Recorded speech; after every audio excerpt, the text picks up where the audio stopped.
रोहित आर्याला केसरकरांनी स्वतःचे पैसे दिले यावर शंका येते असं म्हणत सामाजिक कार्यकर्ते विजय कुंभार यांच्याकडून शंका व्यक्त करण्यात आली। रोहित आर्यानं केसरकरांवर केलेल्या आरोपांवरून त्यांनी ही शंका व्यक्त केली। रोहित आर्यानं केलेल्या आरोपांची चौकशी व्हावी अशी मागणी सुद्धा विजय कुंभार यांनी केली। माजी शालेय शिक्षण मंत्री दीपक केसरकर असं म्हणतात की त्यांनी या तरुणाला काही रक्कम स्वतःच्या खिशातून दिली।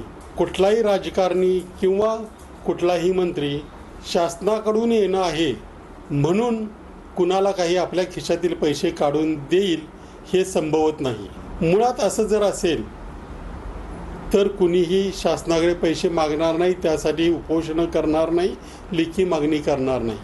त्यामुळे काहीतरी व्यवहार होता, परंतु तो व्यवहार नेमका काय होता, त्यामुळे या प्रकाराची सखोल चौकशी झाली पाहिजे। त्यामुळे याचा खुलासा त्वरेने शासनाने आणि प्रशासनाने करणं गरजेचं आहे।